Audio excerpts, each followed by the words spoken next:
哎，老顾，士兵，毒物检测报告出来了，被害人血液内有激松药和麻醉剂。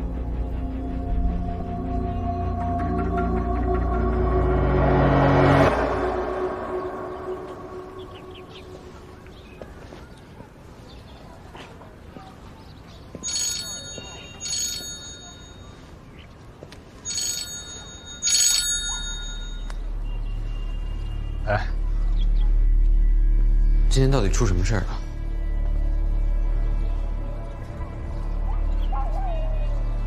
那个人又出现了。那个人是谁？那个人跟沈宇有没有关系啊？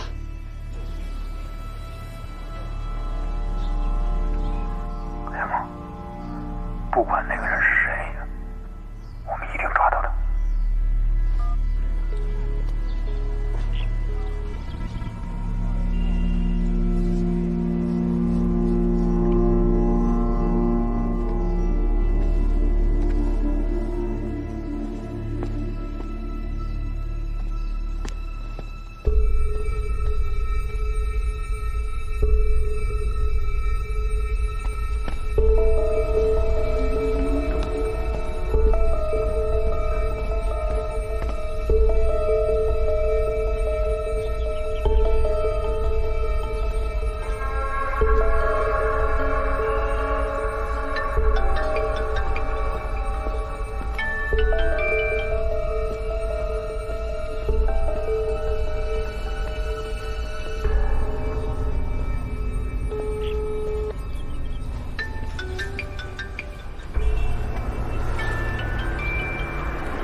怎么了，冷队？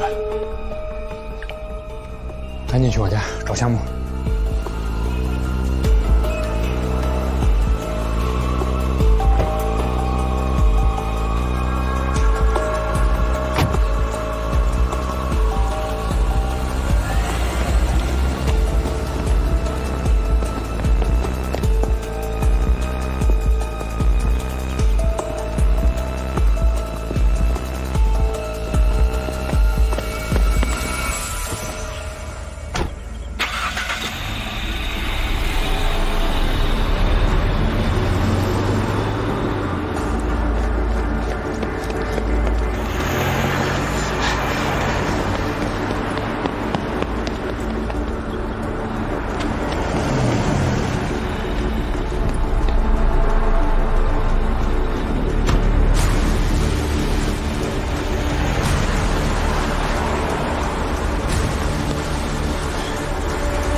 老顾，啊，是他吗？我说不好，跟海州案太像了，但是也仅仅是像而已。那个闹钟，每一次他都带离现场，这一次为什么留在了现场？所有的线索都像是嫌疑人故意留给我们的。你等等啊！我们在死者的喉咙里还发现了一张用保鲜膜包着的 SD 卡，死后塞进去的，估计他是怕水给泡坏了。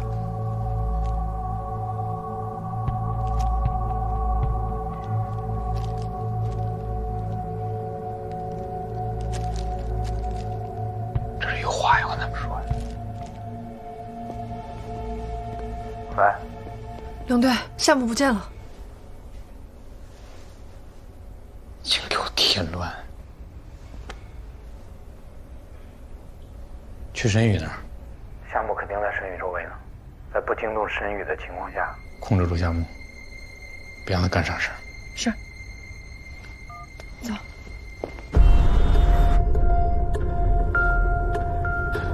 师傅，快追上前面那辆车！好的。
冷队。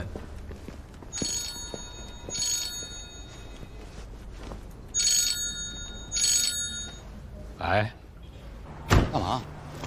龙队，项目拦住了。你冷静点行不行啊？你信不信我给你铐起来？龙队，你干什么？你现在赶紧回家。沈宇要跑了，我们必须跟住他。沈海洋在沈宇的车上。你看见他脸了吗？我看见一个男人上了他的车，我觉得应该是沈海洋。让小乐这样跟你去，确定是沈海洋之后才可以抓人。我马上上去追他。知道了，知道了。追！同志们，把东西给我。上车！你们拦住我，如果咱们没有拦住沈宇，也可能会出大事。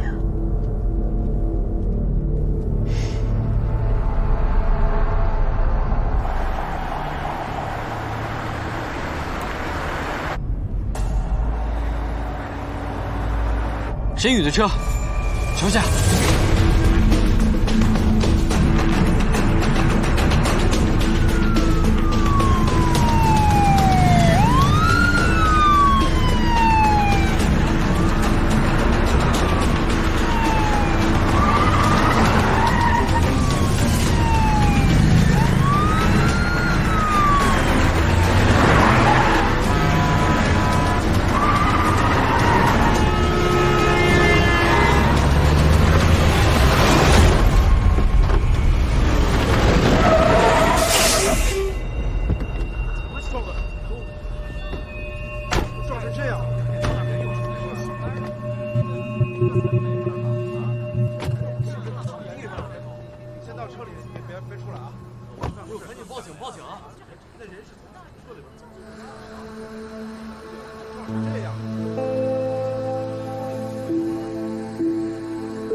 让一下，大家都让一下，让一下，让出通道，让一下。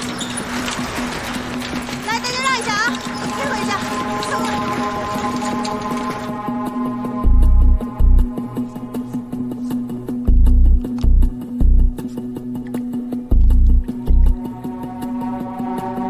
仔细点。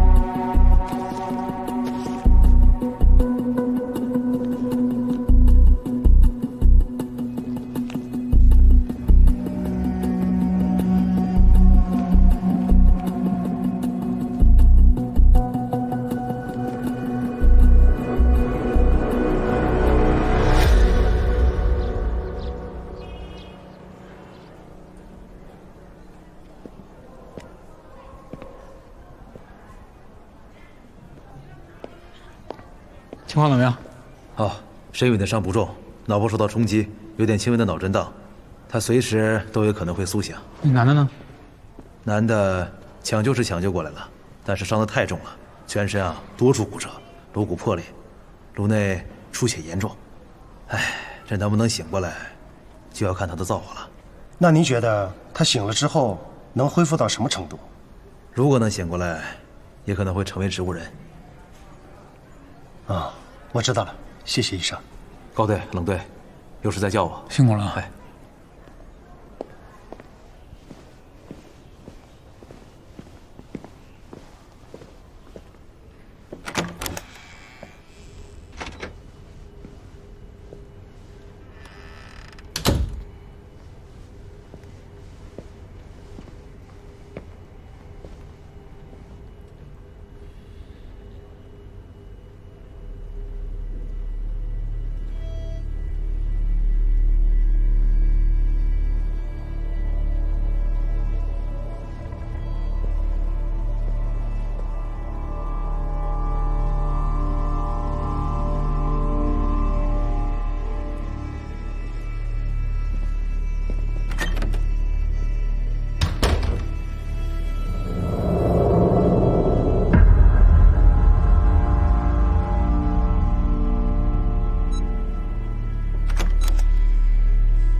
二位，是刑警队的吗？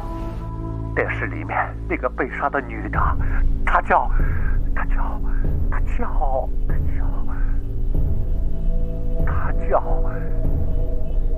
夏金兰。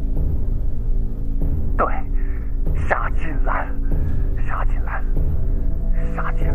还有其他视频吗？剩下的在沈医生电脑里，需要看的话，本院里申请一下。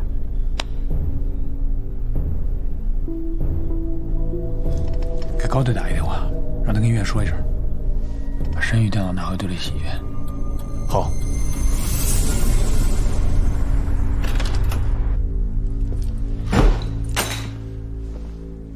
是陈海洋吗？不是。那是谁？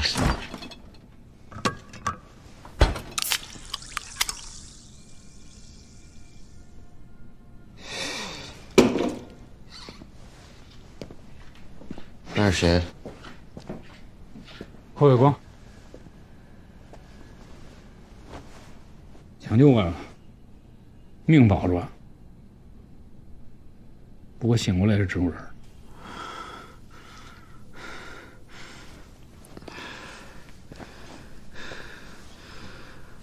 怎么会是何伟光呢？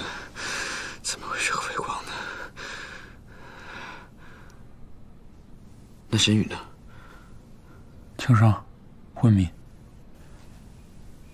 我还在他车副驾上搜到了一些铁皮玩具，是海州案受害者家中丢失的，上面有何伟光指纹。所有这些东西都跟海州案吻合。你为什么让陈涵拦着我？如果陈涵不拦着我，这起车祸也许就不会发生。我为什么让陈涵拦着你？我不拦着你，我现在要抓你了，就要你抓我呀！我目的是找到凶手，抓我就抓我呗。他妈，你疯了是吗？啊！当时约法三章怎么说的？我跟你，你答应我什么了？你在刑警队里做局，你跟我说了吗？我跟你说，你让我去吗？约法三章主要的目的不是保护你，主要的目的就是你要跟我信息同步，要行动，大家一起行动，这样成功率才会高。你早告诉我，会有今天这个事儿吗？还有理了呢，你还主动攻击我呢，你现在这个冲动已经被敌人利用了，你已经成了人家棋盘上的一个棋子了，朋友。我是棋子，那你是什么？啊？如果何伟光被定罪了，你是什么？你是沈宇和沈海洋的帮凶。陈安，你让他滚，赶紧滚，滚！哎，好了，夏波，你们俩都别吵了。我们都知道何伟光不是真凶，但是车里发现的那些东西又是谁的？荣辰家园的案子又是谁做的？什么荣辰家园案？荣辰家园案是海州案同类型的案子吗？是。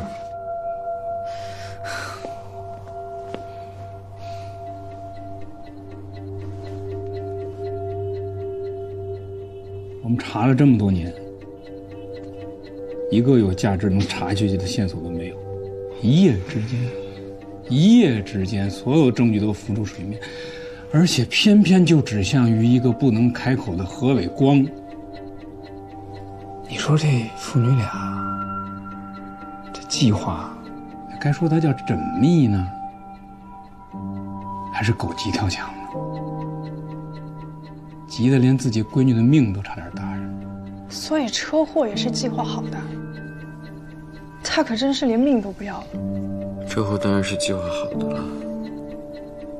这起车祸，通过这个车祸，沈宇摇身一变，从一个嫌疑人变成了一个无辜的受害者，让所有的证据都指向了何伟光，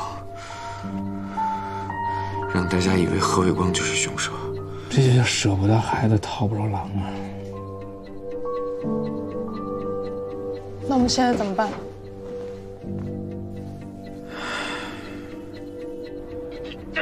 我不想再受折磨了，求求你们抓住我，结束这一切，结束这一切呀！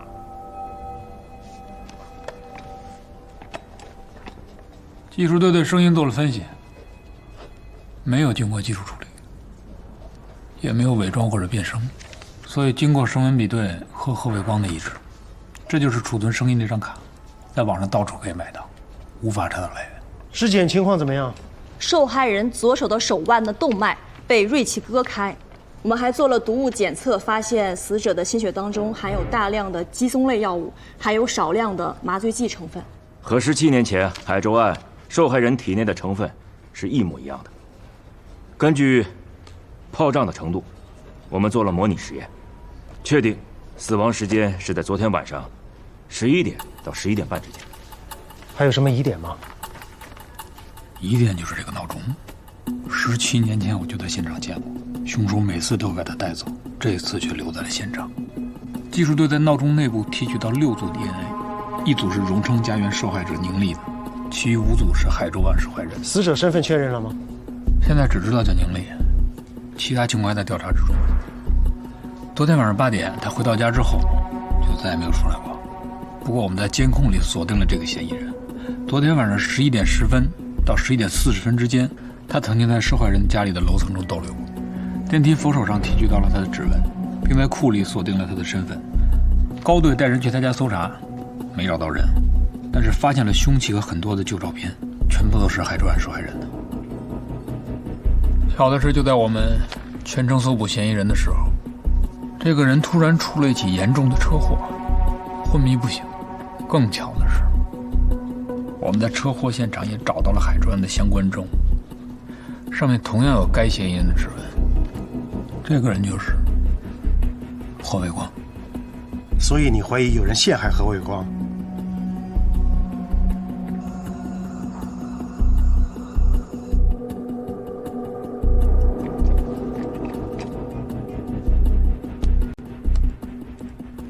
那个闹钟，他每一次都带离现场，这一次为什么留在了现场呢？所有的线索都像是嫌疑人故意留给我们的。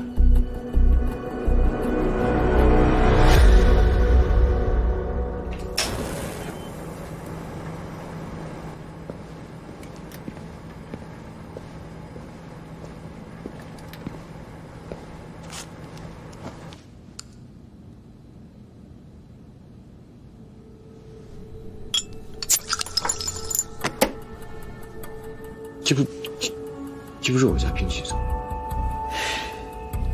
这就对上了，这就是在沈宇副驾驶里找到的，上面发现了10几年前的灰尘。关键是，这个灰尘里边检测出了你老师的血迹，而且上面依然有何伟光的指纹。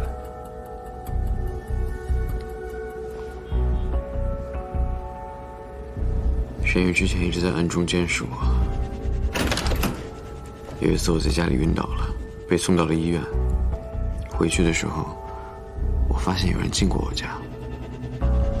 那个人肯定就是沈宇，这些证物很可能都是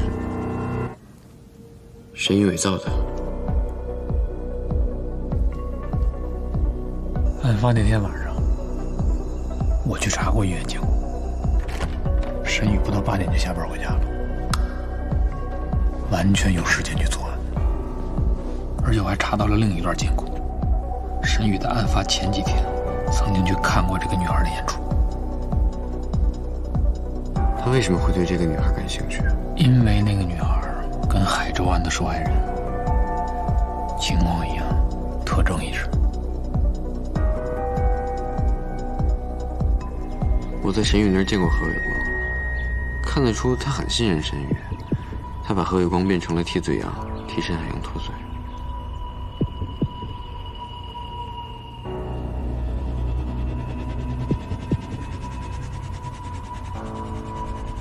有这个可能。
沈宇打开了水龙头，故意破坏了死亡时间。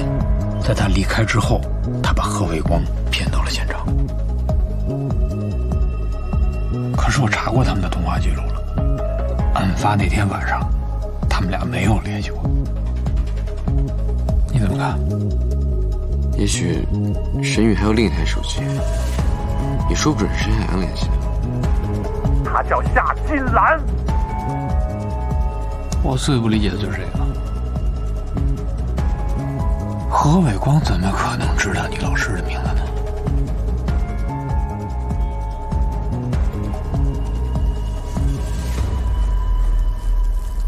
什么味儿啊？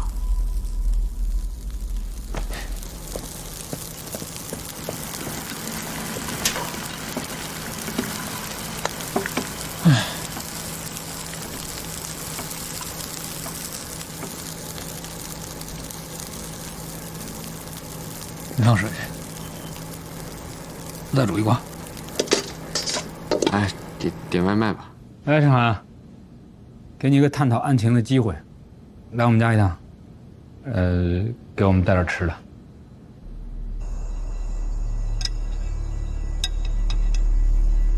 邢管事啊，问题就在这儿啊。何伟光那边，照片、强光、血迹，包括你老师的名字，他怎么可能是通过一场梦知道的呢？就算沈宇是心理治疗师，他会催眠，会心理暗示，暗示了何伟光，让他知道了几个细节，但他绝不可能把事件的全部内容毫无遗漏地说出来。这不是一个心理治疗师能够完成的事情。有可能，这根本就不是一场梦，是他自己亲身经历的。但何伟光以为自己走进了一场噩梦。你是说沈宇让一个大活人活生生地走进一场噩梦里？如果是真的，那为什么何伟光一醒过来的时候，这些东西就不见了？难不成沈宇还会变魔术，让这些东西凭空消失吗？你说了一个非常好的点啊，变魔术，谁说不会是一个魔术呢？咱们可以到何伟光家去看一看。走，你坐下。你现在这身体，你就在家里协助我们，随时给你翻信息。看仔细点啊。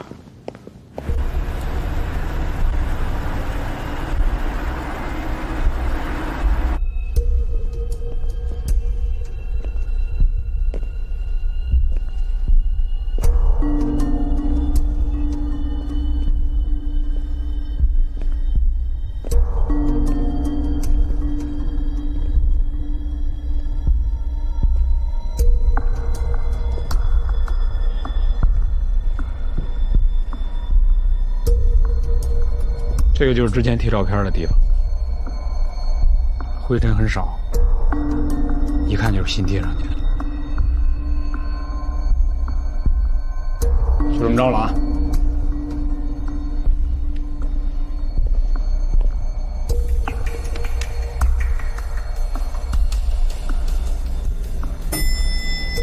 九楼到了，电梯下楼。哎，龙哥，你干嘛？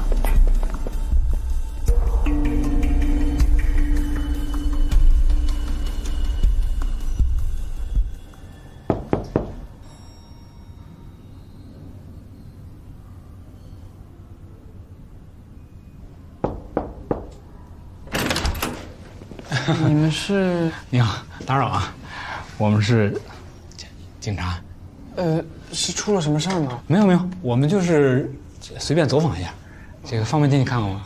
谁呀？警察。打扰啊，方便吗？方便方便，请进。刚搬进来啊？是。打扰啊。这里的户型结构跟装修真的跟楼上一模一样哎。啊，这小区是简装的回迁房，装修和家居是提前就安置好的，这楼上楼下都一样。那要是不留神走错楼层，这还以为是自己家呢吧？这个有可能。那你得注意点。房子收拾挺干净的。是挺干净的，不过呀，不是我们打扫的，这个是上一个租户打扫的，我们几乎就是拎包入住。那房东说，这么长时间以来呀，第一次碰到这么爱惜房子的租户。之前租户叫什么名字知道吗？这个不太清楚，不知道啊。方便问一下房东吗？啊，方便。龙队，你看，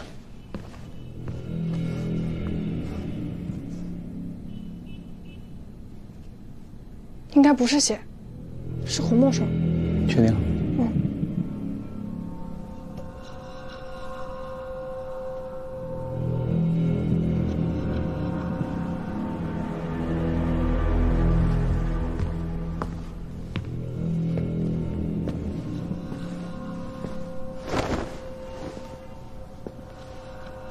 这电视是你们自己的还是借房东的？啊，这个房东之前就配置好了。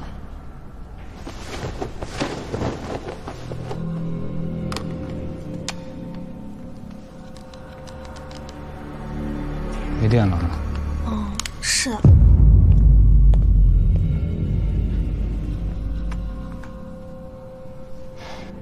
警官，问到了，那人给了房东一大笔钱，却只租1星期，条件是不签合同、不出示证件。这个房东想赚快钱就答应了，收到钱之后把钥匙放在门口，连面都没有见。好在那个人把屋子收拾得很干净。你说的没错，何伟光的确是活生生走进噩梦里的，只不过这个噩梦是人为的，而且发生地点不是在903，是在803。沈玉把803伪造成当年现场的样子，让何伟光进去刺激何伟光，导致何伟光晕倒。等何伟光醒过来的时候，其实他是在903。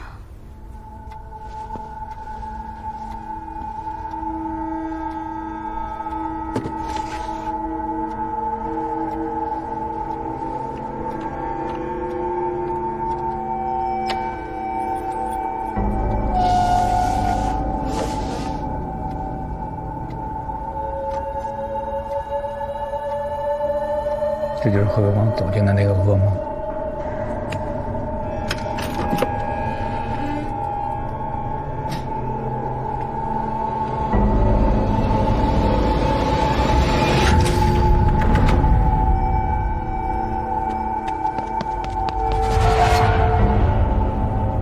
所以803房间里的布置让何伟光直接崩溃了。崩溃以后，他就会更加依赖沈玉。沈玉这个人真的太可怕了。咋了这是？没事，别慌别慌，局部停电。你能不能把你们家店修修啊？修。老搞这些紧张气氛。他不是搞紧张气氛，他们家就这样。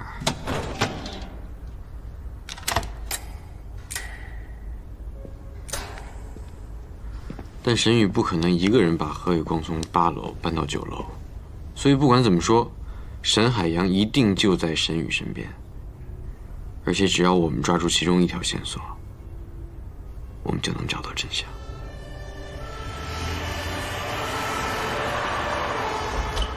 那你跟何伟光是什么关系？医患关系。何伟光来我这里看病，一上来他就说自己杀人了，说警察要抓他。心理医生听到这种话都会认为是病人的压力所致，我就问了问情况。经过我的分析，我很肯定他属于妄想症，于是我开始给他治疗。头几次治疗都还挺正常的，我只是觉得他可能心病很重，过段时间可能就好了。但是我没想到那天上午，他突然就闯进我办公室，说他做了一个噩梦。那天夏警官也在，何伟光一看到夏警官他就浑身哆嗦，看起来很害怕的样子。警察干嘛来了？他来干什么？夏木为什么会来找你？夏警官来跟我说他小时候的事儿，他当时就在现场，亲眼看见他老师。我很了解那种痛苦，所以我想竭尽所能的去帮助他，哪怕只是倾听。所以是在夏木走了之后，何伟光才录的视频。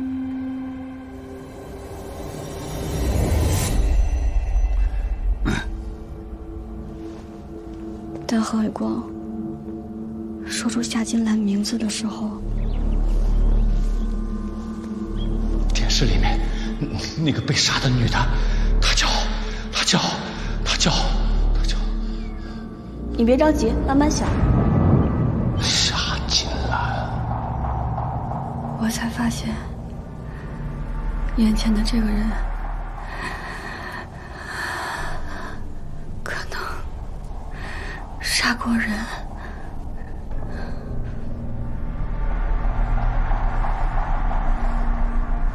那当时为什么你不报警呢？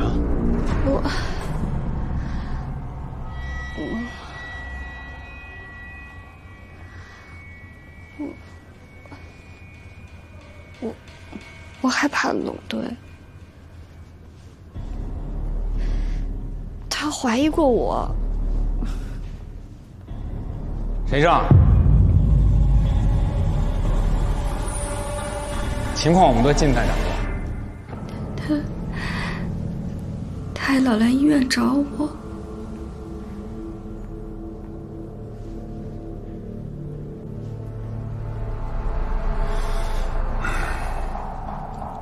有这事儿吗？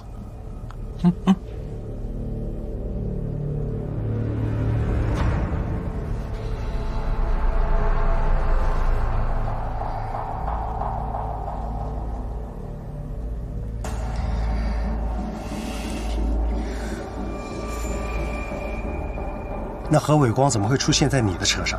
我不确定何伟光的话是真是假，想带他去安定医院何先生做个检查。我们今天见一下吧。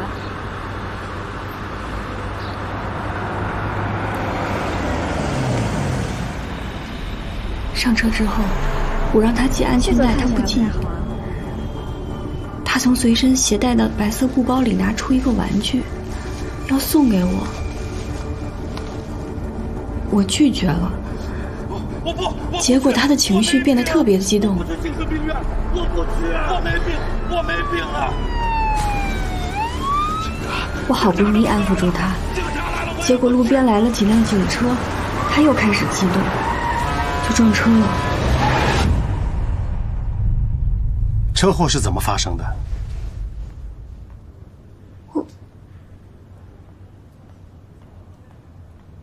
我不知道啊，我不知道。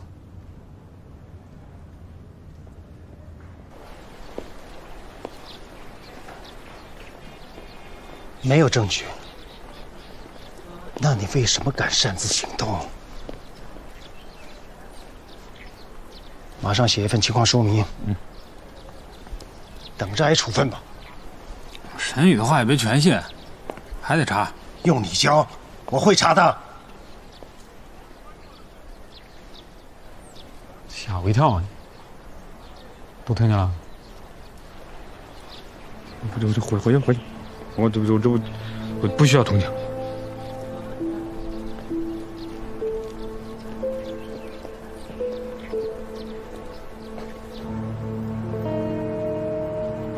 证据链已经非常完整，就算没有何伟光的口供，也能给他定罪了。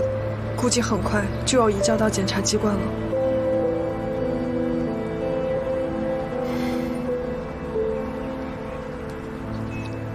沈宇都说了什么？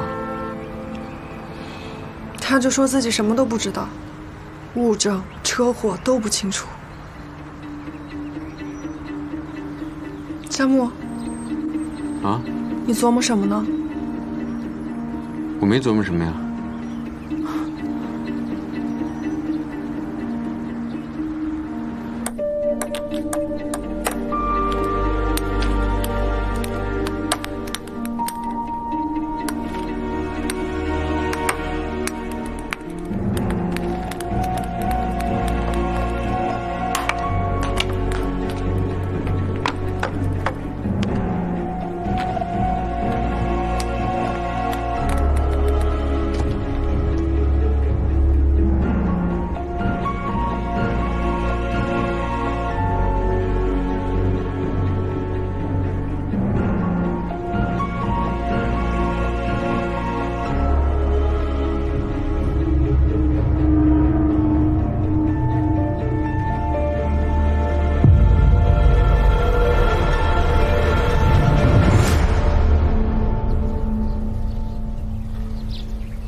我想带你去个地方。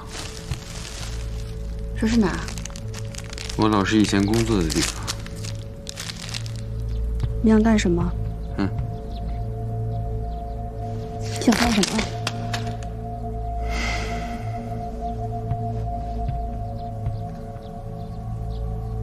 我知道沈海洋就在你身边。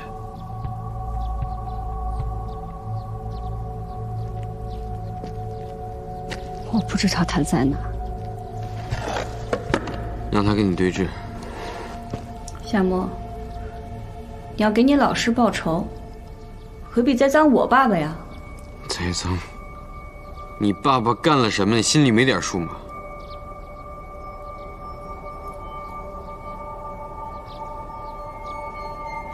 你胡说什么呢？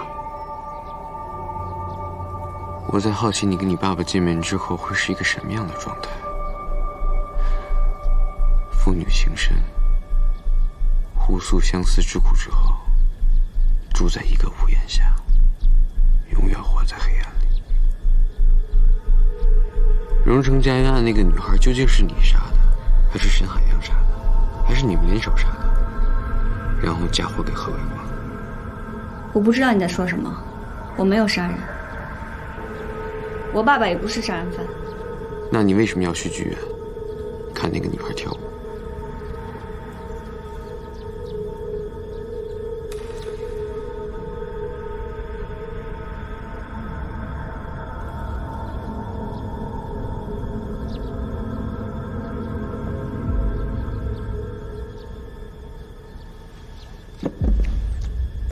他已经不是你记忆中的父亲了，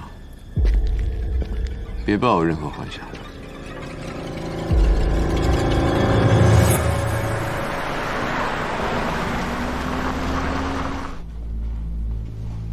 沈医生，你的伤怎么样了？不碍事。我们就简单问你几个问题，问完了就送你回医院。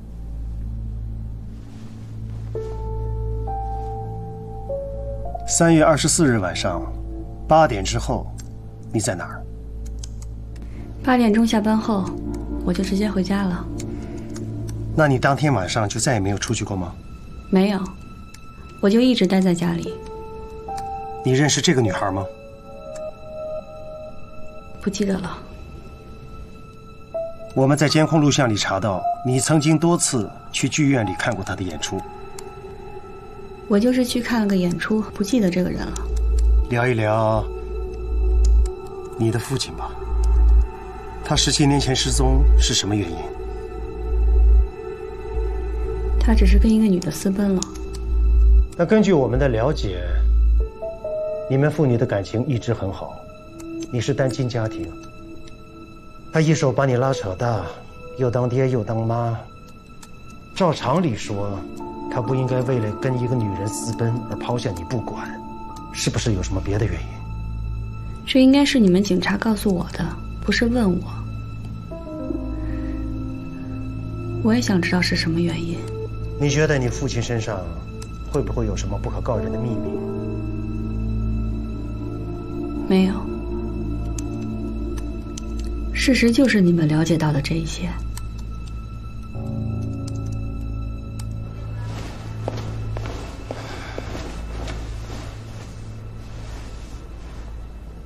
你还赖在这儿干嘛呀？这不是老规矩吗？犯了错，打扫卫生。啊，脱，好好脱。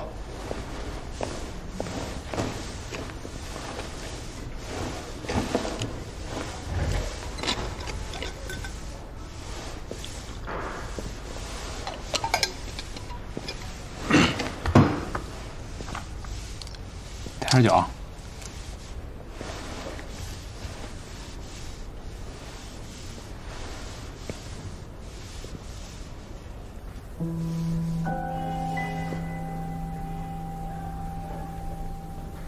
师傅，对不起啊，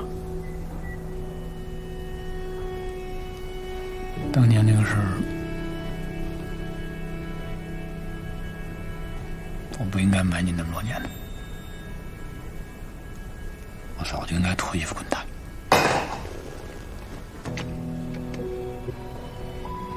你以为我不知道吗？知道你们都不想让我再查海川，但是我这么查下去是有原因的。我跟夏木有一些推测，虽然现在还没有确切的证据，但是我觉得也是时候该跟你汇报一下。你说，沈宇那个失踪的爸爸沈海洋，我们怀疑他就是海川的真凶。沈海洋已经失踪10几年了，你为什么非要抓着他不放？你凭什么就认定他是海川案的真凶啊？就是因为这样才可以呀。沈海洋的失踪时间和夏琴兰的遇害时间是高度吻合的，而且一个私奔的男人失踪以后，他在生活里的所有的细节全部都被抹除了，你不觉得这样很可疑吗？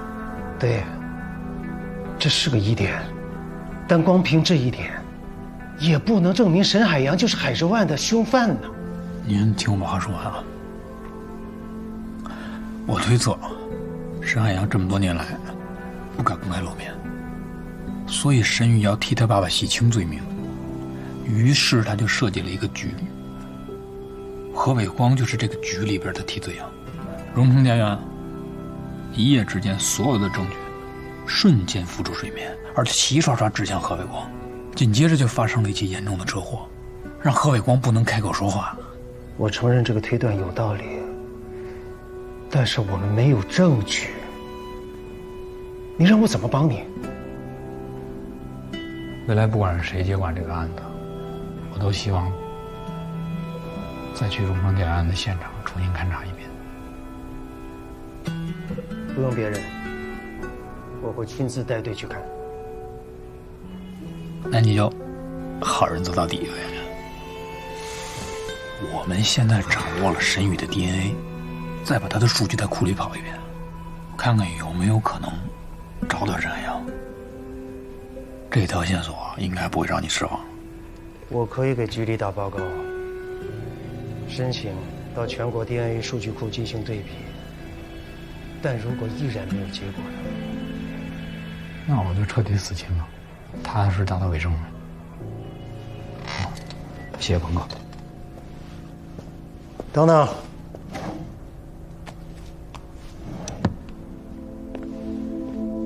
这么多年了，你每个月都把自己工资的一半打给兰哥的家属，你对自己真够狠的。你没有生活啊？你还过不过日子了？这不就是我的日子吗？兰哥没了，老两口没人照顾，我自己人吃饱全家不饿，我没事儿。好说。我告诉你啊，从现在开始，你继续滚，打扫卫生去。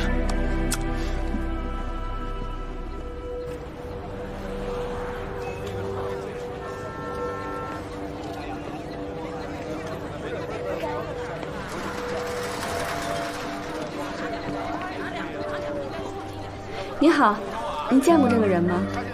老板，您好，您见过这个人吗？右手有烫伤。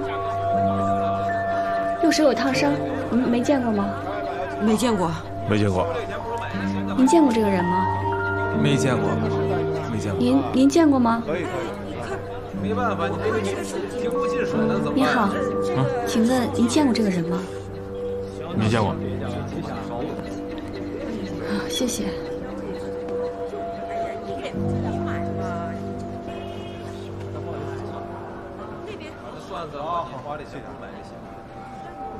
你刚出院就跑北城去干嘛？要找爸爸啊？我就知道你不会放弃的。我问问你，你怎么个找法？你实际怎么操作的？一个一个的问？对啊，就是一个小区一个小区的找，一个人一个人的问。这么原始啊？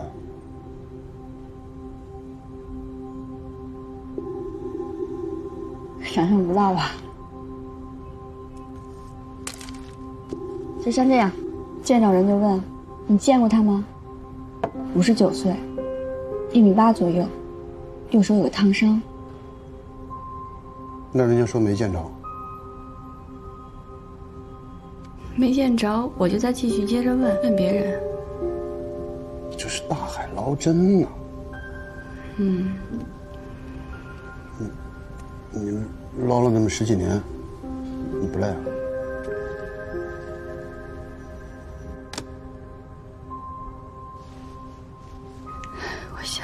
我想他呀，我想我爸爸。哎，好，这喝酒，咱们不说这些不开心的事儿了啊。小雨，你肯定能找到你爸爸，一定会成功的。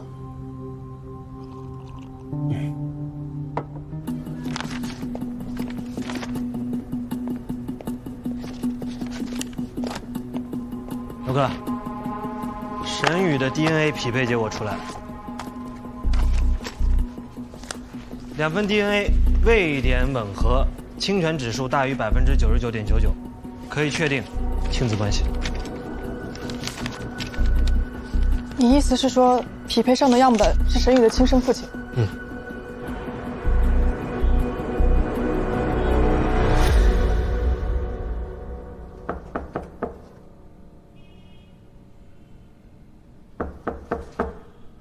董队，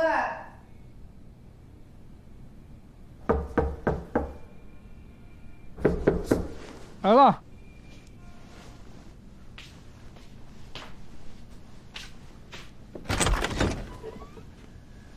啊，看望退休老干部啊。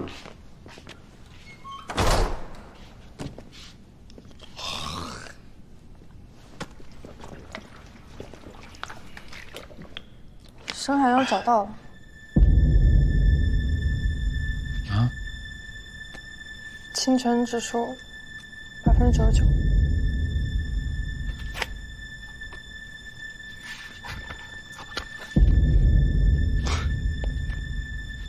这不好事儿吗？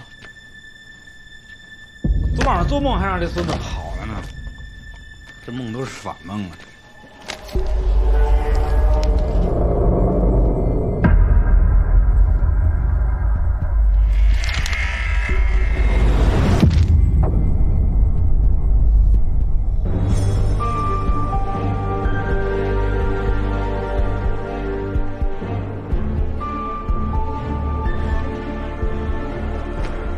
这是安阳啊！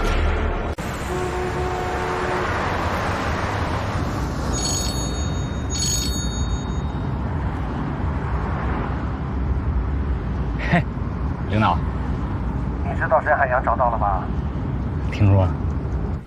你现在终于可以死心了，一个死了10几年的人，怎么可能再出来作案？还什么替罪扬理了，根本就是异想天开。现在证据链完整，你就别再折腾了。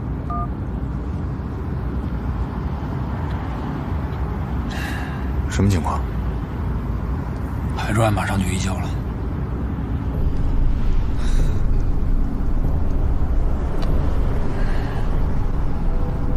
去年河道清淤的时候发现的。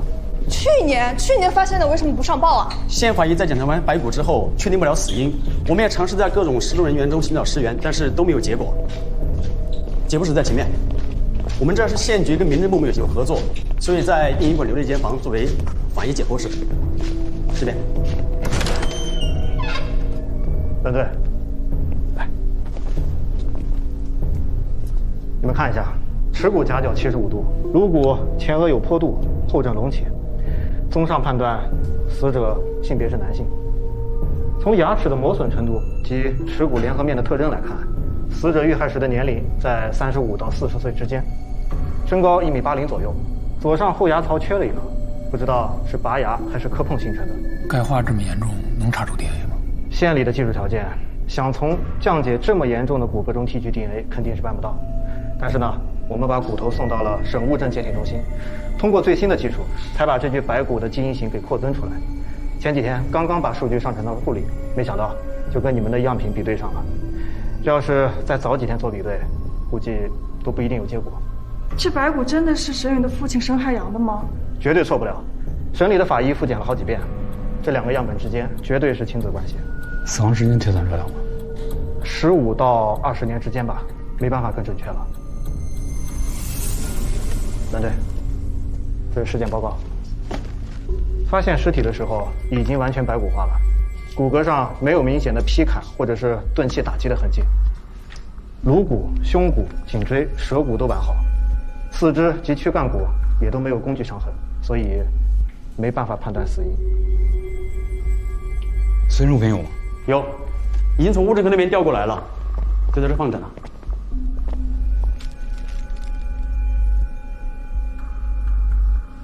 这照片刚好夹在钱包中间，形成个密闭空间，意外的保留下来了。就没发现能证明他身份的东西？就这些了。待会儿你先把这东西包括那具骨头，带回队里验一遍。哦，行，我过去。还有，告诉技术队，针头优先化验啊！好嘞。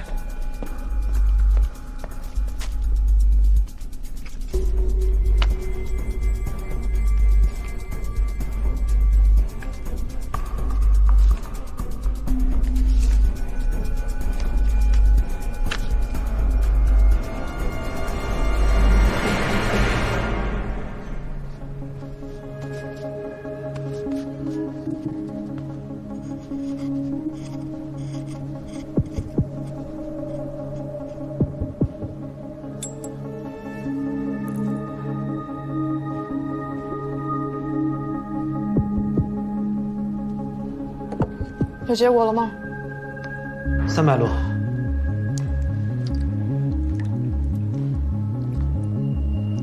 看见没？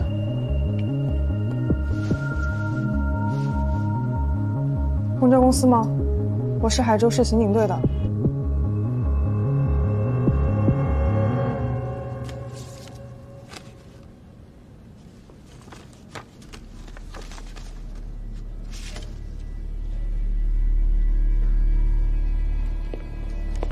老公那边颅骨复原怎么样了？难度比较大，还需要几个小时。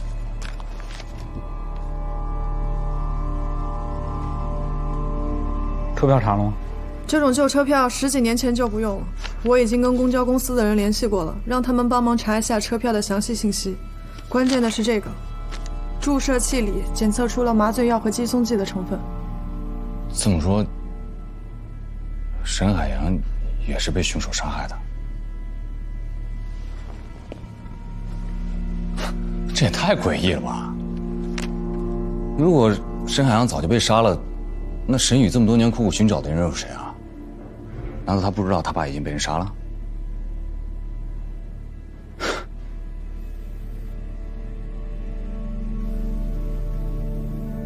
造化弄人，没想到沈宇也是海州案受害者。沈宇曾经跟我说过，他有17年没见过他爸爸了。我当时还以为他撒谎呢。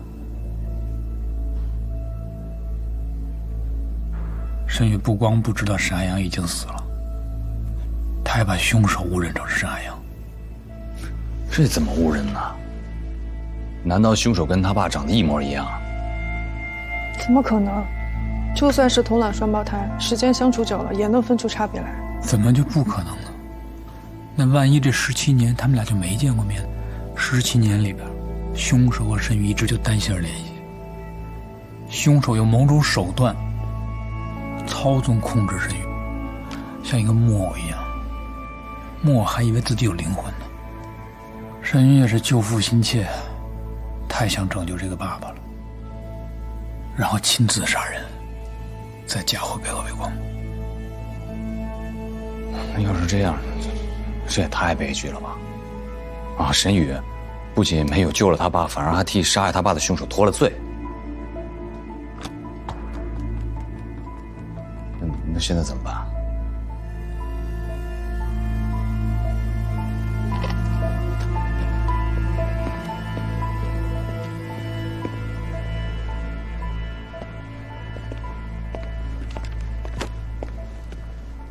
这还到处找你呢，你怎么来我这儿了？我找你汇报个事儿。多亏你批准我去了一趟乐贤殡仪馆，沈海洋的白骨说话了。什么意思？因为我们在他尸体边上发现2样非常关键的证据：注射器，而且注射器里边含有麻醉剂和激素类药物。杀沈海洋的人很可能是海州案的凶手。所以我现在建议把沈海洋的案子和海州案并案调查。那之前我们的调查结果就被推翻了，也就不能移交给检察院。也不能说推翻吧，暂缓，先把沈海洋的死因调查清楚，这个跟海州案肯定是有关系。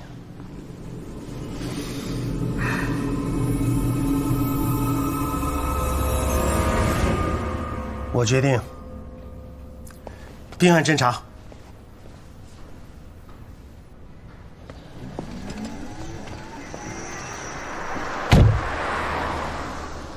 走。怎么了？我们已经找着沈海洋了。找到了。他在哪儿？十里白骨已经死了10好几年了。不可能！沈海洋怎么可能死了呢？沈海洋怎么可能死了？他不可能死，怎么可能死了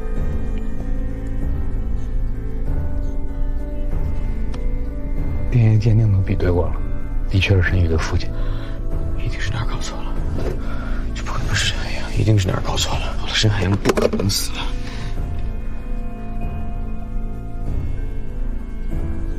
怎么可能死了？而且他也可能是凶手杀的，因为我们在事故旁边发现了针管和注射器，里边有麻药和肌松类药物。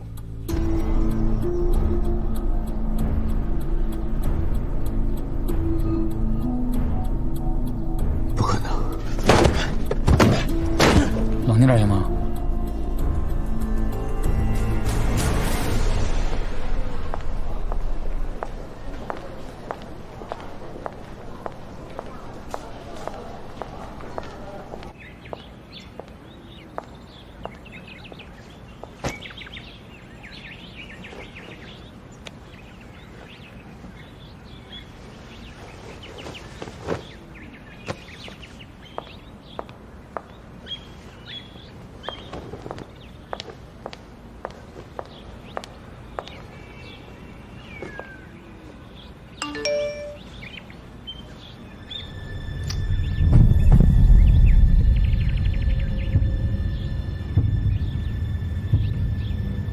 你穿白大褂的样子，让我想起你小时候玩游戏扮医生的样子了。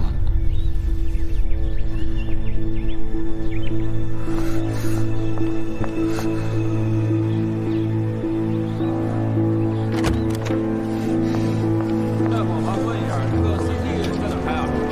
在2楼。好，谢谢啊。这边。哦。小事，有点疼吧？快点。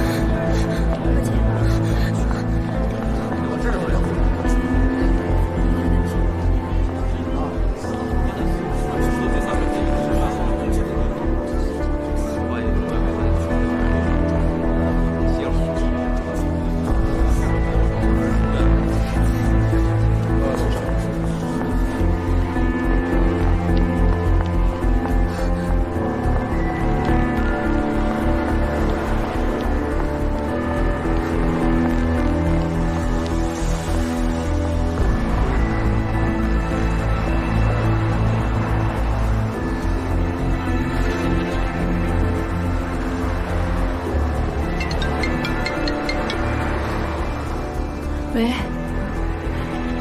爸，你在哪儿？我们很快就会见面。你，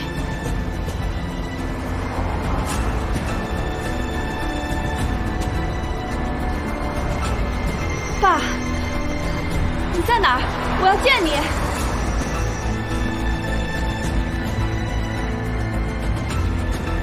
爸。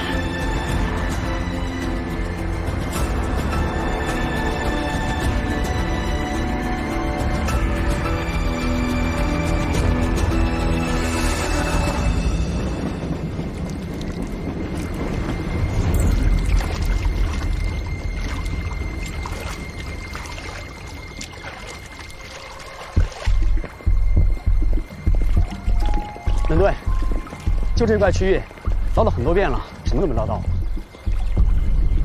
艾伦顿，真的什么都没有，您别下水了。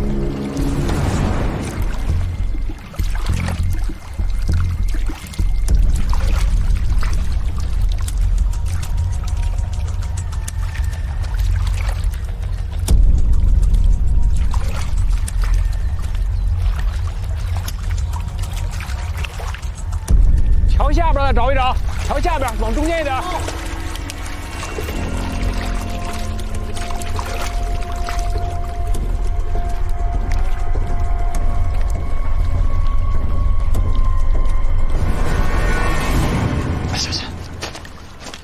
这不是第一现场，这是抛尸现场。冷队，公交公司那边来消息了。查一下当年的公交那点图。印刷厂家属院、朝阳路北春天广场、城关小区、城关中学。凶手当年是坐着300路公交车逃走的，所以沈海洋跟凶手应该就在同一辆公交车上。偶遇吗？偶遇就要杀人啊！一个公交车上那么多人，为什么不瞄准别人？不可能是偶遇。凶手的杀人目标从来都是女性，不可能无缘无故改成一个男性。这中间肯定有什么特殊的原因。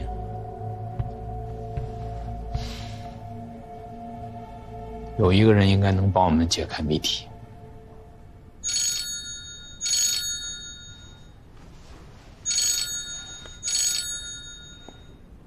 哎，老郭，小贝，颅骨复原出来了，我发你邮箱里了。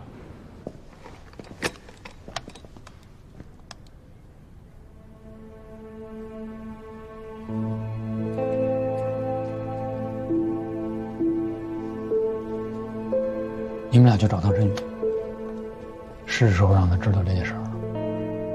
好。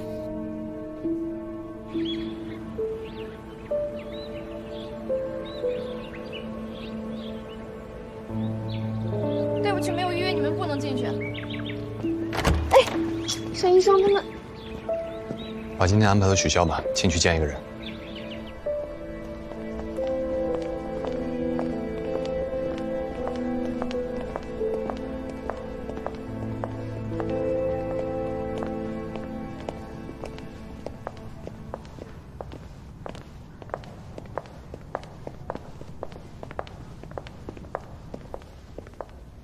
请。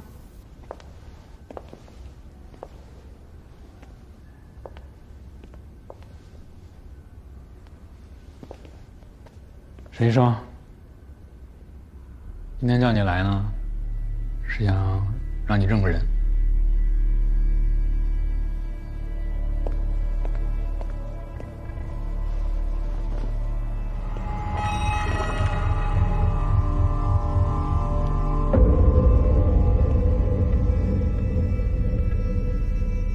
往前走点，没事。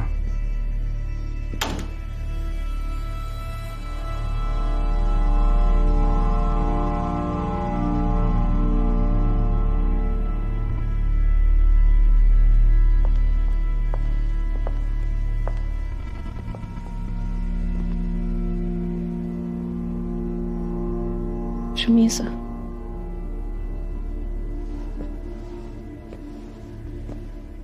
这个是你父亲沈海洋吗？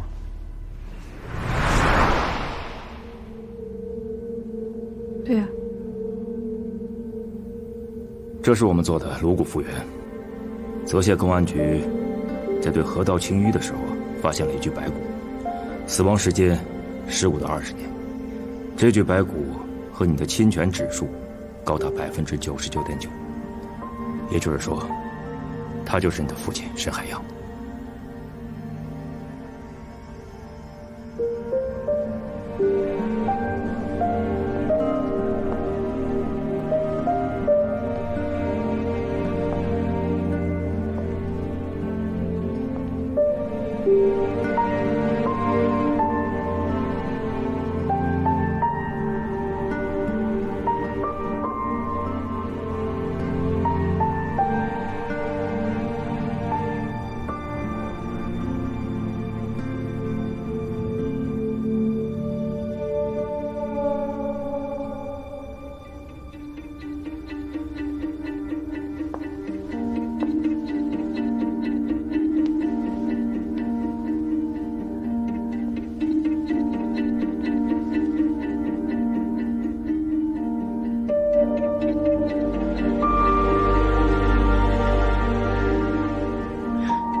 你有什么想说的吗？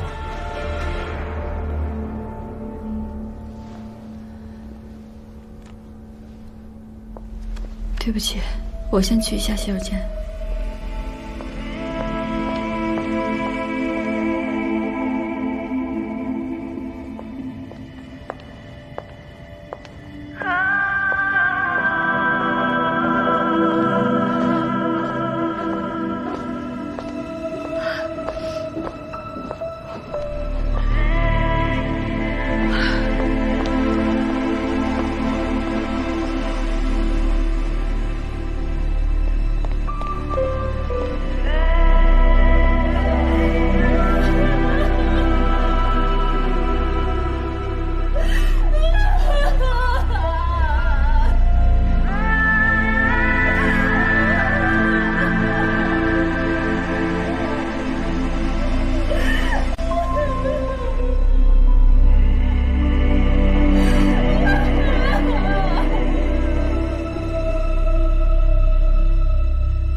沈医生，如果你觉得不舒服，我们可以换一个时间再聊。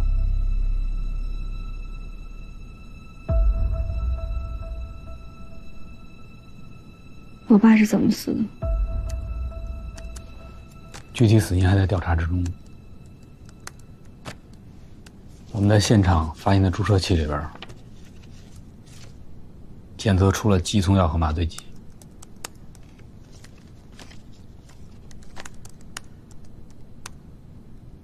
申宇，当年打电话报警那个人是你爸爸。我们在现场提取到那枚残缺的指纹，也是你爸爸。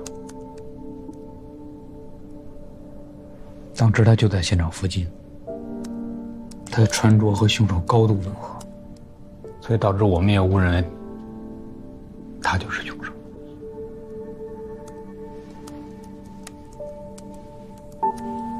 协查东墨发出去之后，你也以为你爸爸就是杀人犯，对吧？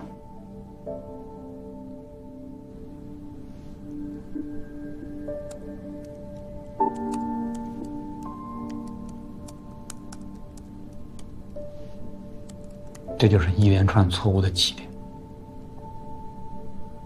一连串。你还能不能想起来你最后一次见你爸爸是什么时候？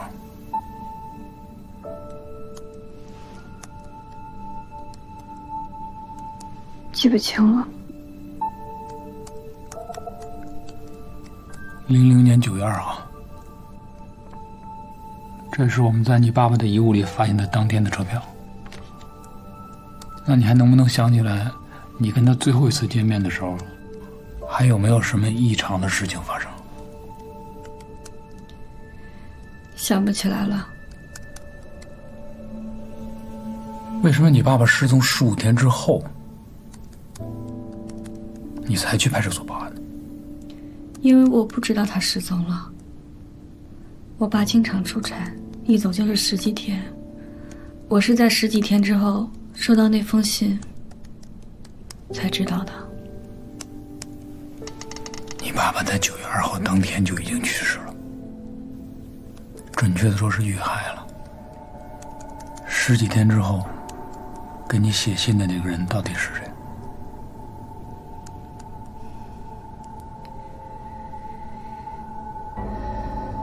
沈宇，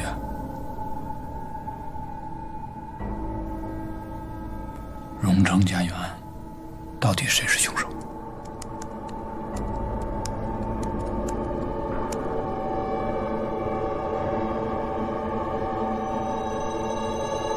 我不知道。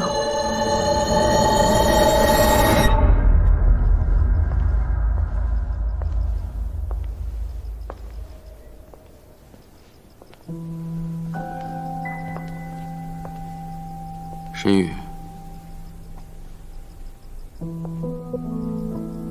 你干什么？我只想和你说，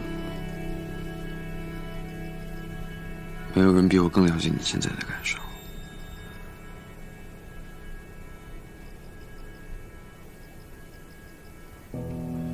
老师去世之后，我一直在问自己：如果那天我做点什么呢？哪怕是我跟他多说2句话，让他晚出门几秒钟，可能结果就不一样了。我无法面对那个房间，我无法想象他死前经历了什么。我欠你一个道歉，我冤枉你罢了。我们要相信法律。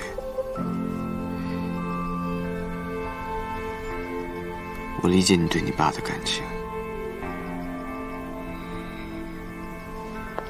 你把你所有的希望、感情全部寄托在他身上。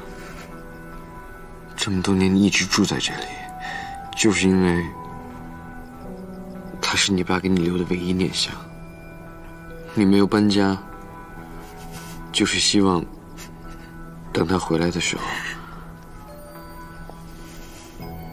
他还能找到你。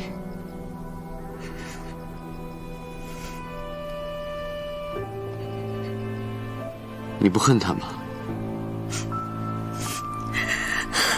杀了你爸的那个凶手，和我一起找到他。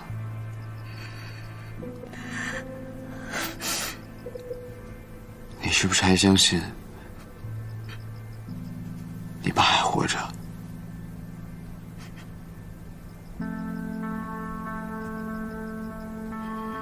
对，我也相信。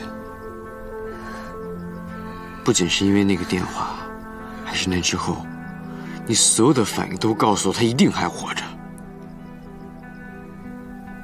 你一定有什么证据，对吗？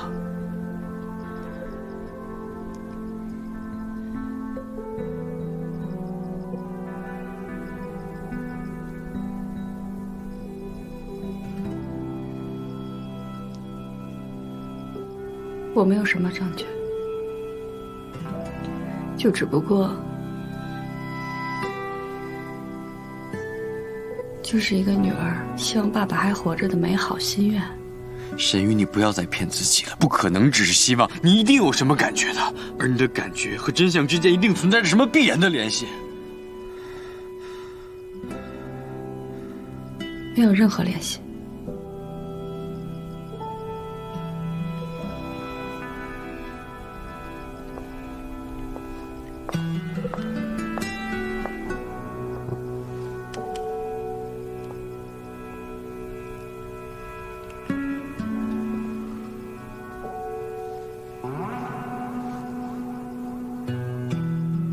沈玉，对不起。我不接受你的道歉。我明白。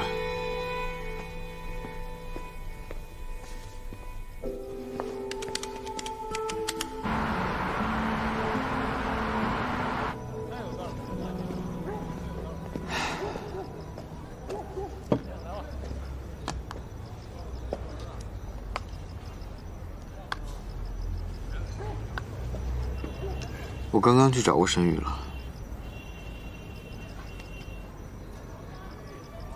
怎么样？他说什么了？他什么都没有说，一直哭。你觉得宁丽是他杀的吗？我觉得他之前动过这个念头，但不是他。我们之间的推断是错误的，但是他手里一定有关于凶手的线索。他在警局也没说吗？没说，他说他什么都不知道。沈宇这么聪明，不可能什么都不知道。他之所以保持沉默，只有一个理由，他想自己找到凶手，替他爸爸报仇。我们必须阻止他，不能让他变成杀人犯。而且海州案必须真相大白，凶手必须接受审判。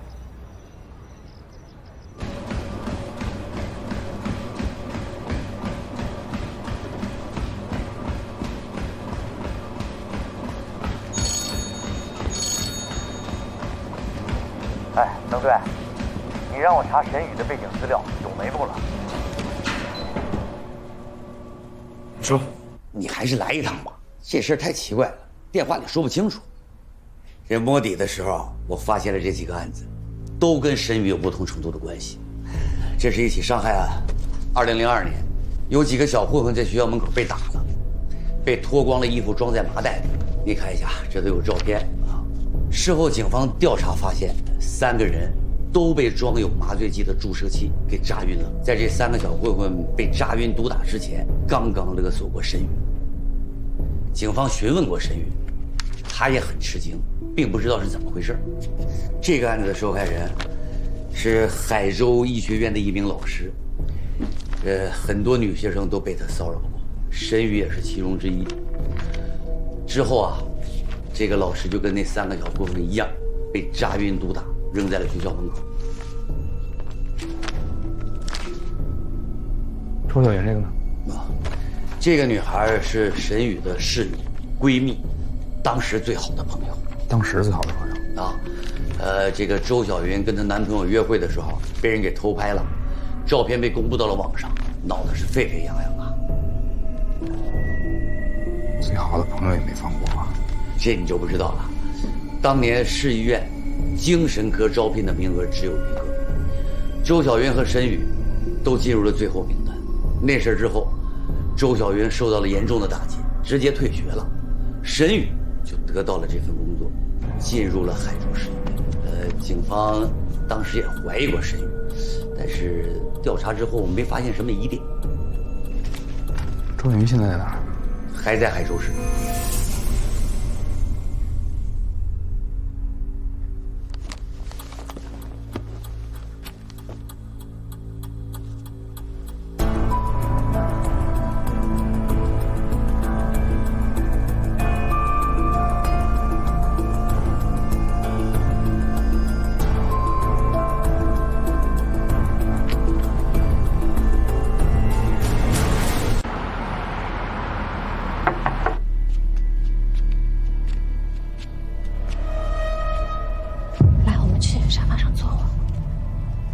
不怕，坐下。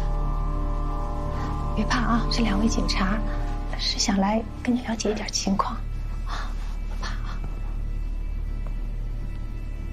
小云，方便跟你了解一下沈宇？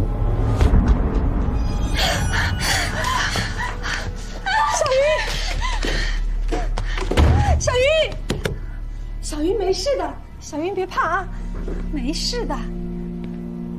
没事吧？你们坐吧，坐下说。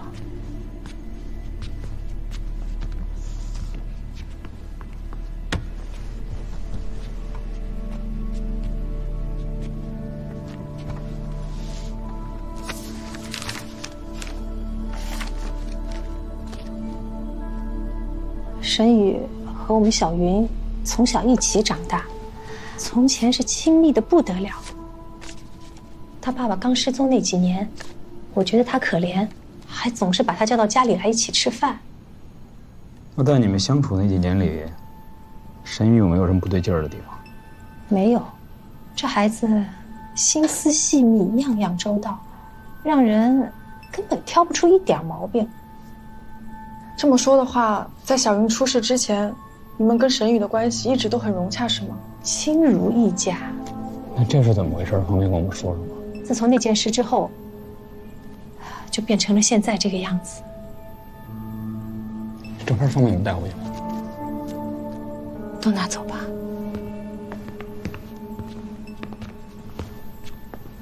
小云，你知道沈宇背后那个人是谁吗？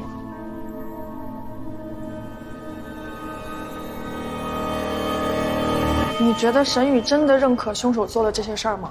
给他最好的朋友造成那么大的伤害，他心里就不难受吗？你觉得凶手的犯罪目的是什么？保护沈宇，给他消除所有障碍。不对，不全对。你见过捏泥巴人吗？什么意思啊？你仔细想想啊，这些伤害案给沈宇带来的是什么？是一种解决问题的新思路。也就是说，不管遇到什么难题，他都可以用最极端的手段去解决。你的意思是，塑造？凶手之所以一直藏在沈宇的身后，根本原因是想要影响他、改变他。总结挺到位啊。但沈宇又不傻，他怎么可能心甘情愿被别人牵着鼻子走？那就要看对方是谁了吧。对方如果是沈宇亲爱的爸爸呢？所有这些事情都是在不知不觉中发生的。沈宇作为这些伤害案的受益人，他自己都不见得能发现自己的变化。听着有点玄乎。沈宇一直以为守在他身边的是他的父亲沈海洋，但其实这个凶手玩的是精神游戏。他在精神上，甚至灵魂上，把沈宇塑造成了他的女儿。小兵啊，听说你们在沈海洋一案的调查上有了新的方向，想听听你们的调查结果啊。我先说，这些照片是在何伟光家中找到的。要拍出这样的照片，必须有很高的专业摄影水平，而且得配合长焦镜头。90年代，长焦镜头很贵，不是一般拿工资的人能够承受得起的。所以，真正的凶手很有可能是精通摄影，而且他自己具备冲洗照片的条件。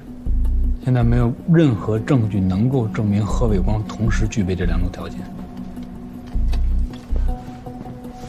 高队，你过来看一下。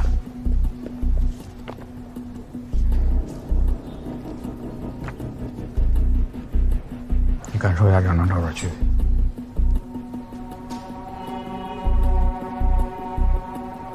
这两张照片厚度明显不一样。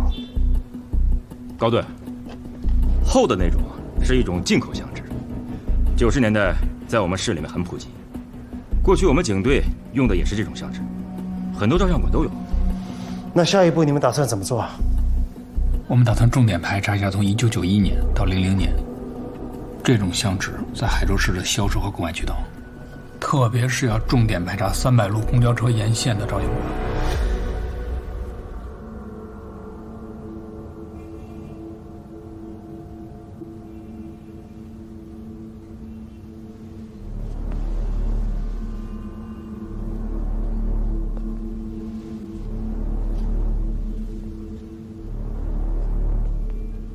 沈海洋死了应该有10几年了。我们在沈海洋尸体旁边找到了一个注射器，里边检测出了激素药和麻醉剂的成分。那这个沈海洋以前是在哪工作呀？哦，安定医院，查了没有任何痕迹，就连那档案跟病历都不翼而飞了。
你找的那家杂货铺就在这儿。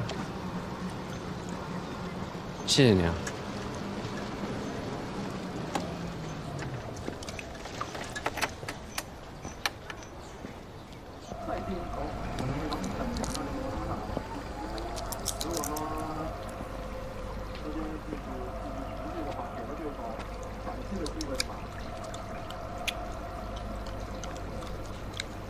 你好，请问是谭志松谭先生吗？我刚才给你打过电话。找我爸的。我爸去世了，还有事吗？啊，是这样。我老师之前在你们照相馆拍过一张照片，我想取一下。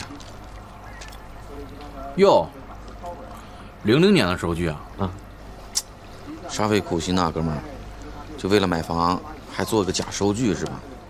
真的，你们那个价钱我不可能卖，你也别套近乎了。真的，我不是没用啊，别套近乎了啊，没用。不是，我不是买房。别说话，别说话，进。哎呀，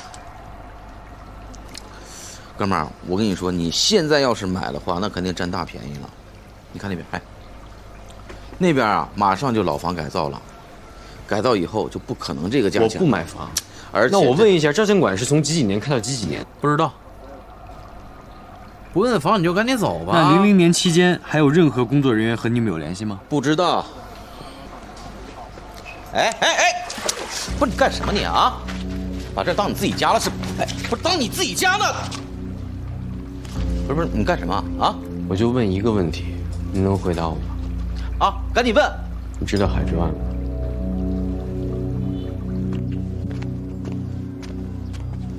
其实刚才一进门我就认出来了，一看就是有身份的人。我没有。我知道，不该问的不问嘛。但是能跟我透露一下，我爸跟这个海州案是不是有什么牵连吗？带我过去你就知道。这边。哎，那儿，300路公交沿线附近啊，有很多照相馆。这个56号啊，之前也是一家。您说那个红光照相馆啊，就是这儿。哎，怎么又给围上了呢？领队，我给您拆了啊。你等会儿，这拆合适吗？合适。这家呀，就是一钉子户，市政有规定，私建围挡是不允许的。我们都拆了好几回了。哎，干嘛呢？强拆啊！哎，这。我跟你说啊，这是刑警队的同志，想找你了解点情况。不是房子的事儿，找你了解点别的情况。刑警，海州案是吧？不是，我说你们的人怎么还分2波来招呀？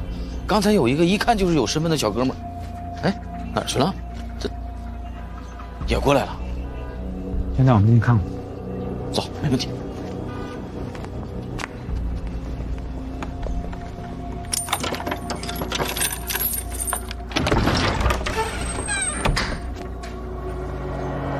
您进来看看吧。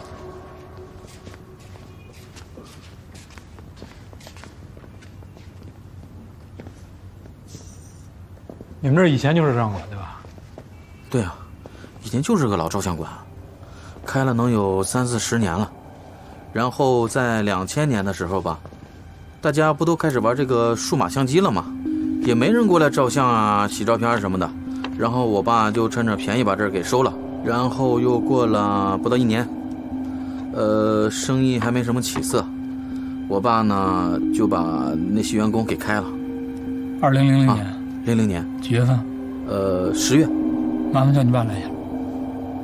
啊？让你爸来一趟。我爸死了，半年前就死了。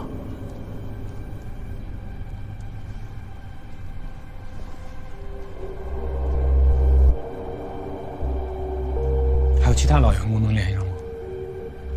哎呦，这我上哪儿联系去啊？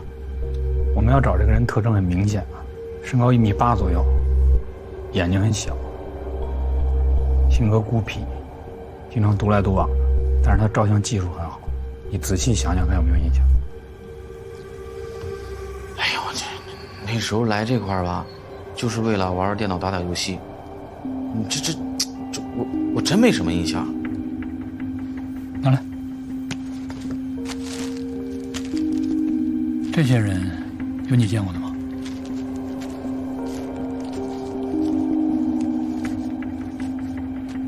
没有啊。相纸呢？看一眼。你们这用不用这种相纸？哎呦，这相纸我就更不懂了。不过我爸那时候照了好多照片，然后呢没有人过来取，就在楼上呢。我拿来给你看看。好。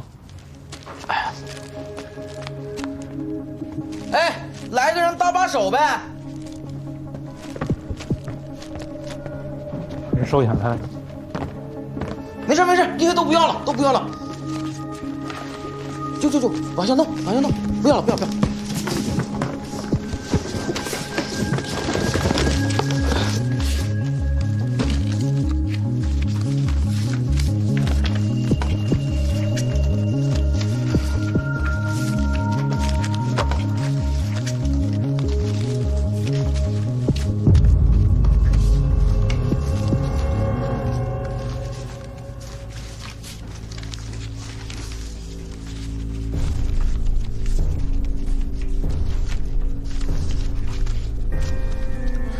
乐队，啊，狼队，狼队，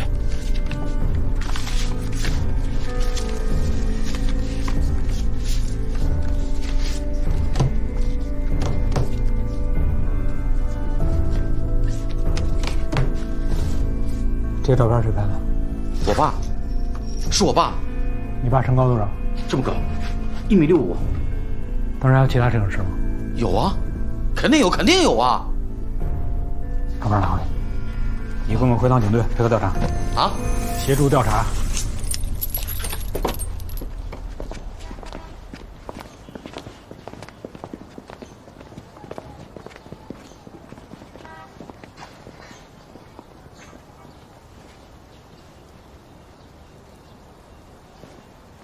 你不在家休息，来这儿干嘛呀？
拿上来！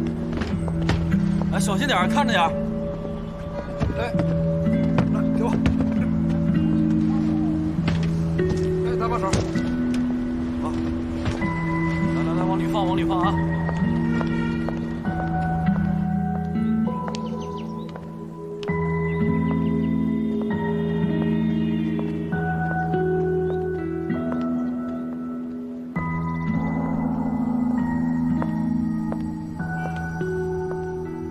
我们这个图书馆呢，大部分的书籍啊，都是我们医院的职工自己捐的。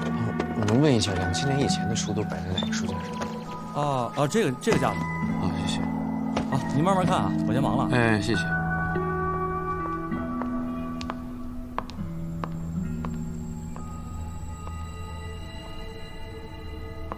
你在这儿干什么呢？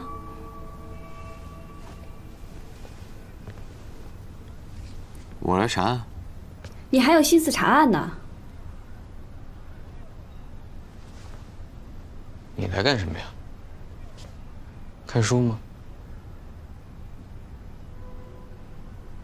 我对这儿有感情，这要拆迁了，我过来缅怀一下，行吗？也是，案子跟你没关系了，缅怀过去，合情合理。哎呀，沈宇啊，就知道你在这儿。怎么样？这跟以前没什么变化吧？太没有变化了，就要拆迁了，心里还是有点难过。想起来我小时候，一放学就在这儿写作业，等我爸爸下班。但是他太忙了，周末都不休息。说起来，我在这图书馆待的时间，比在家待的时间都长。黄院长。啊，我想一个人在这待会儿，好吗？可以，我能理解。就安安静静的在这儿多待一会儿啊。嗯，不会有人打扰你的。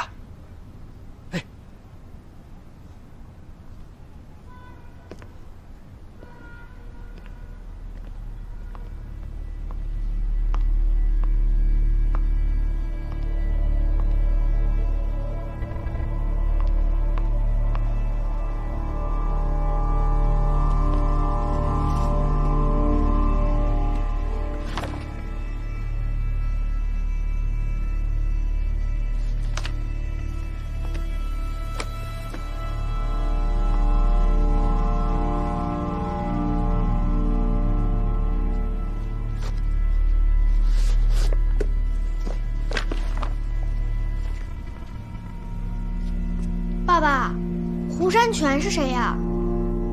你问这干什么？我看好多技术卡上都有他的名字，我看过的书他都看过。他是不是和我一样，也很喜欢看书，也很聪明啊？你胡说什么？你跟他怎么能一样？爸，你怎么了？你以后不要再提这个名字。为什么？听话，忘了这个名字，永远别再提。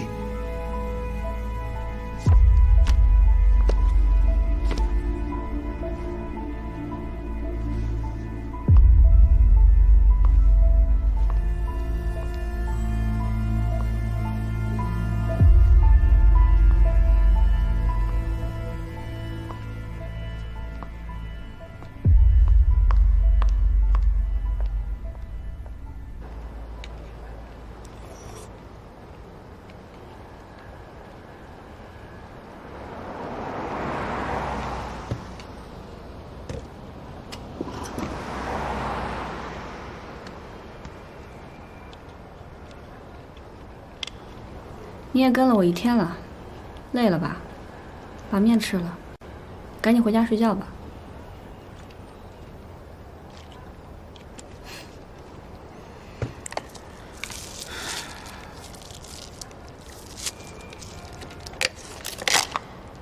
你也有亲近的人被害，把你了解的一切告诉我吧，我们的目标是一样的。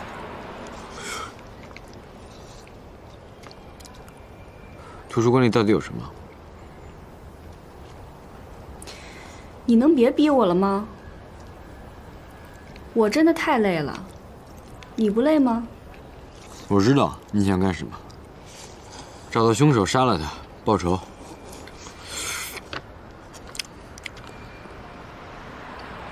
千万别做傻事。我饱了。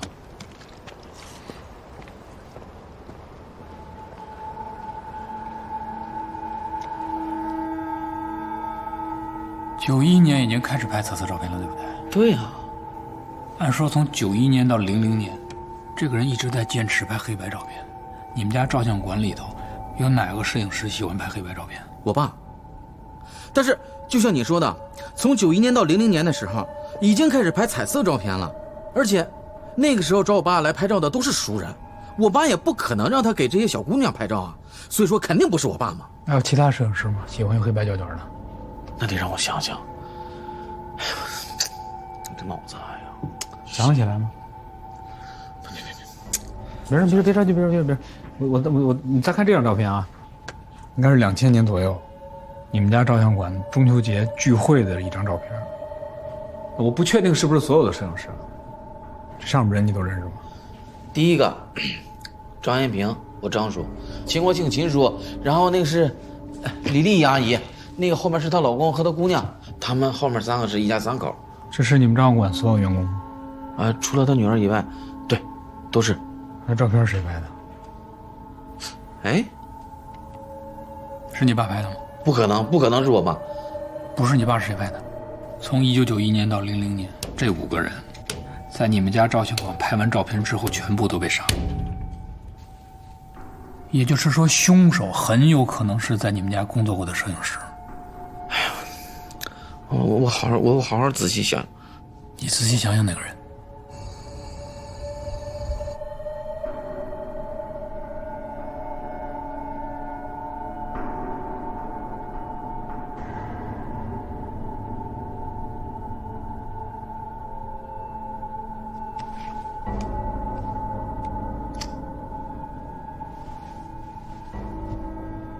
喂，张叔，我是沈雨，你还记得吗？对，好久没有联系了。我有点事儿想找您，您明天能来市医院来找我一趟吗？叔叔阿姨，你们先到了。小雨啊，都长这么大了，我的印象中还是个10几岁的小女孩。真不好意思啊，让你们亲自跑一趟。你先坐。我本来是想去上门拜访的，但我这边实在是有工作，走不开。别客气，我和你张叔啊，反正到这里来体检，也正好顺路。您坐，您坐，我去给您倒杯水。别客气啊。咱们也10几年没见了。自从你爸失踪以后，老说不爱听的话。小颖，别在乎啊，我们年纪大了，说话没个数。没事儿，我爸的事儿该提提，没那么敏感。那就好，那就好。叔叔阿姨，今天请你们过来，我是想打听个事儿。什么事儿？说吧。安定医院以前有没有一个叫胡山泉的人？胡山泉，听着耳熟。这小子是个孤儿，之前呢一直住在庄园板后面搭建的那个杂物间里面。我记得特别清楚，有一年过年的时候，我爸看他一个人孤苦伶仃的怪可怜的，就叫他一起到我们家里去吃年夜饭。然后饭前呢，我爸就说一起合个影吧，然后他就主动出来说他来拍，可是那个相机上呢有延时功能可以自拍，他偏要坚持他来拍，还说什么他只喜欢拍别人，不喜欢别人拍他。长什么样子记得吗？哎，是小胡，在安定医院住过好几年的。哦，小胡啊，小胡我知道，我认识。他是什么人啊？这个小胡吧，照片也拍得好。你1周岁生日的时候啊，院里有一张全职工的大合影，就是小胡拍的。鞋子。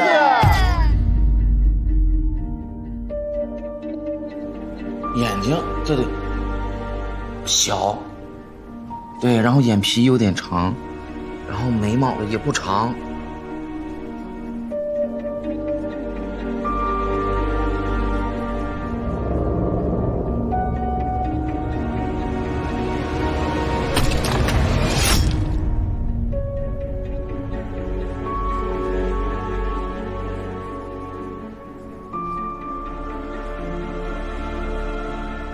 你爸没跟你说过，他曾经是你爸最好的朋友。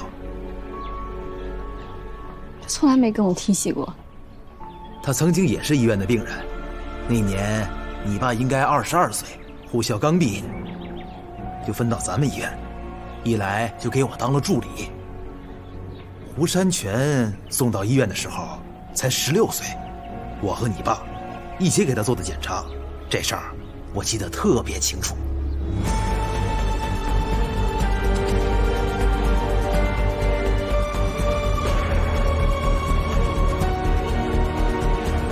胡山泉，